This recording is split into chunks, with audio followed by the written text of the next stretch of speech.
बाजार के जाने माने दिग्गज एमके इन्वेस्टमेंट मैनेजर्स के चीफ इन्वेस्टमेंट ऑफिसर मनीष सोनतालिया साहब हमारे साथ कार्यक्रम में हो रहे हैं शामिल।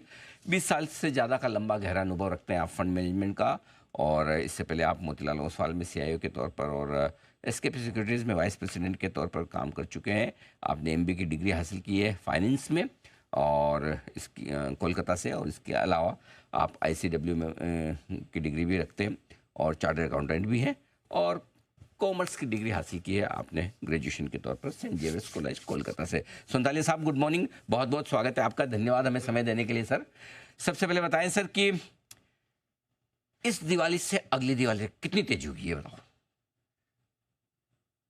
मुझे तो लगता है कि 25,000 का लेवल लोएस्ट है इस दिवाली पर। और अगले साल की दिवाली पर हम 29,000 और 30,000 के लेवल्स के निफ्टी के आसपास रहेंगे। तो का माहौल एक साल से बना हुआ है, मेरे हिसाब से तो कुछ ज्यादा हो रहा है, and from that point of view मेरे हिसाब से तो लेना ही बनता है सर। और सर एक मिनट सर, बाकी बात मत सर, ये बताओ लाइफ में आपकी सबसे फेवरेट चीज़ क्या है? खाने पीने वाली या कुछ पहनने वाली, या क्या मतलब अगर आपको कोई बहुत खुश होकर गिफ्ट देना चाहे तो क्या क्या लेना चाहेंगे सर? थोड़ा रीजनेबल बताना सर, मेरे लायक। नहीं sir, thank you very much, but gift की कोई जरूरत नहीं है अनिल जी।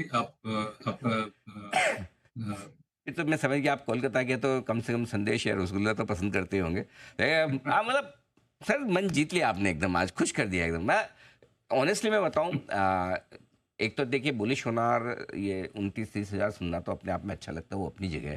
तो आपकी खास बात ये है कि ये आज ही नहीं, जब भी मैं आपका इंटरव्यू आप जो है दिल में वही सामने बोलते हैं। ऐसा नहीं कि मतलब मैं अगर मनीष जी से अलग मिलूंगा ना तो बोले पता चलेगा कि बोलेंगे कि अरे ऐसा है, और टीवी पे होंगे तो अलग बोले।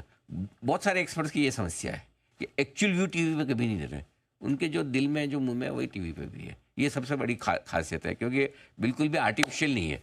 तो एकदम दिल से हमेशा आप अगर टीवी के अलावा भी पूछोगे उनसे यही व्यू देंगे आपको, मुझे ये लगता है। तो सर बहुत बहुत धन्यवाद। अब बताएं सर, आप जो 29,000 30,000 का लेवल बता रहे हैं, अब आपका व्यू पूरा विस्तार से बताइए।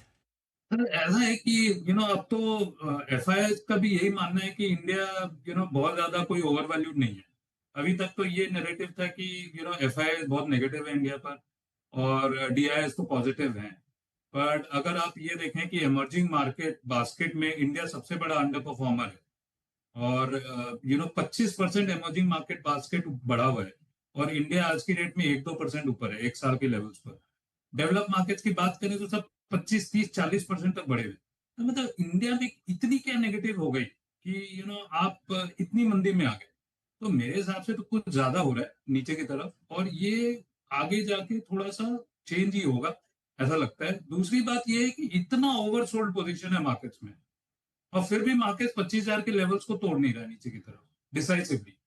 तीसरा, अगर आप विक्स के लेवल्स को देखें, विक्स के लेवल्स 10-11 के लेवल्स पर है। 10-11 के लेवल पर मंदी आती मैंने तो नहीं देखा है बाजार में। बाजार में विक्स के लेवल्स अगर 18-20 हुए तो समझ में आए बाजार में रिस्क का फैक्टर है। चौथा, एक्सपोर्ट की जो बात है, $90 बिलियन जो यूएस का एक्सपोर्ट्स है, वो तो मोरलेस डिस्काउंटेड हो चुका है मार्केट्स में। सेकेंड ऑर्डर इंपैक्ट, रुपए की डिप्रिसिएशन, रुपए अंडर वैल्यूड है। मतलब अगर आप numbers point of view, sentiment दूसरी चीज है, पर नंबर्स पॉइंट ऑफ व्यू से देखें तो 89 के लेवल्स को मतलब किसी भी हाल में नहीं होना चाहिए रुपए का। सो रुपया भी अंडर वैल्यूड है। तो अगर रुपए में थोड़ी भी अप्रिसिएशन होती है तो वो एक टेलविंड रहेगा मार्केट्स के पॉइंट ऑफ व्यू से। और अर्निंग्स ग्रोथ, बिकॉज जीएसटी वगैरह की कट हुई है, जो पहले 10% अर्निंग्स ग्रोथ एस्टिमेट था नेक्स्ट 2 साल के, वो अब 11-12% के अर्निंग्स ग्रोथ पर है। तो मोटा मोटा अगर आप सपोज कर लीजिए निफ्टी 50 की बात करें, जोमेटो को हटा दें आप, तो बाजार 17-18 टाइम है क्या बहुत ज्यादा महंगा है दूसरे मार्केट्स के कंपेरिजन? ऐसा लगता तो नहीं है given the growth story of India. तो यही बुलिश थीसिस है मेरे हिसाब से। ये बढ़िया बात आपने कही कि ये तो बहुत ही सस्ते वैल्यूशंस पे है, और सारे नेगेटिविटीज़ के बावजूद हम 25,000 को तोड़ नहीं रहे हैं, उसके आसपास बने टिके हुए हैं। तो फिर यहाँ से अपसाइड तो बहुत बढ़िया बनती है। तो कम से कम 20% के आसपास की अपसाइड मान कर चलें कि अगली दिवाली तक मिल सकती है। अब ये बताएं सर, ऐसे में कहाँ बुलिश रहना है? आपको क्या लगता है सबसे ज़्यादा पैसा कहाँ बनेगा? अनिल जी देखिए क्या है कि बीएफएसआई स्पेस में जो मॉनेटरी पॉलिसी आई है उसमें काफी कुछ इम्पेटस दिया गया है, क्योंकि क्या क्रेडिट ग्रोथ बहुत स्लो थी, तो आरबीआई गवर्नर साहब ने काफी कुछ इम्पेटस आपके कॉर्पोरेट लेंडिंग की तरफ दिया है। और corporate lending public sector banks की फोर्टी है और प्राइवेट सेक्टर बैंक्स की फोर्टी बेसिकली रिटेल लेंडिंग है, तो दोनों को रियायतें मिली है। पर मेरे हिसाब से कॉर्पोरेट लेंडिंग को जो बूस्ट मिली है, उसके कारण पब्लिक सेक्टर बैंक्स में एक तेजी का माहौल देखने को मिलेगा। एक तो वैल्यूएशंस काफी सस्ते हैं, दूसरा जीएसटी की जो कट हुई है इंश्योरेंस सेक्टर में, ये आपके पेनिट्रेशन लेवल्स को बढ़ाएगी। और इनपुट टैक्स क्रेडिट की जो समस्या थी, वो बेसिकली डिस्ट्रीब्यूटर कमीशन कट करके लोग इंश्योरेंस कंपनीज अपनी प्रॉफिटेबिलिटी मेंटेन करें। तो बीएफएसआई एज अ स्पेस काफी वैल्यू रखता है। तो और ये इंडेक्स हैवी वेट भी है, मतलब अगर निफ्टी फिफ्टी की बात करें तो बीएफएसआई बेसिकली 30 से 35% का वेटेज है, तो ये एक बहुत बड़ा हैवी वेट है और इसमें एक टेलविंड है ऊपर की तरफ। तो एक ये सेक्टर हुआ। दूसरा आपका कंजम्पशन में बहुत बड़ा फोकस है गवर्नमेंट का। और हम देख भी रहे हैं कि फेस्टिव सीजन में जो हम लास्ट दिवाली की भी बात करें और पहले 6 महीने की बात करें इस साल के, तो ऐसी तेजी का माहौल नहीं देखने को मिला है। और आने वाले दिनों में जीएसटी की जो बेनिफिट है, जो डी स्टॉकिंग है आपकी एफएमसीजी कंपनीज और दूसरे कैटेगरीज में, वो भी देखने को मिलेगा। तो ये है। और गवर्नमेंट स्पेंडिंग जो है वही रहेगा, मतलब गवर्नमेंट की रिसीट्स कोई बहुत ज्यादा तो बढ़ नहीं सकती। 6.8% जीडीपी ग्रोथ है, तो 11-12% की रेवेन्यू कलेक्शन इंक्रीज होगी, तो उसमें गवर्नमेंट जितनी भी स्पेंडिंग कर सकता है करेगा। तो capital expenditure point of view से बहुत ज्यादा कोई इम्पेटस नहीं है। डिफेंस की बजट थोड़ी सी बढ़ेगी, तो यहाँ पर सब क्या है, मोटा मोटी फैक्टर्ड इन है। तो एक बीएफएसआई और दूसरा कंजम्पशन, ये एक बहुत बड़ा हैवी वेट रहेगा between this Diwali and next Diwali, ऐसा मेरा मानना है। ढेर सारी वो थीम्स है जो आपको बड़ा फायदा देगी। बैंक्स एनबीएफसी काफ़ी मजबूत दिख ही रहे हैं, और इसके अलावा जीएसटी का जो कंजम्पशन बूस्ट मिलेगा उसका फायदा होगा।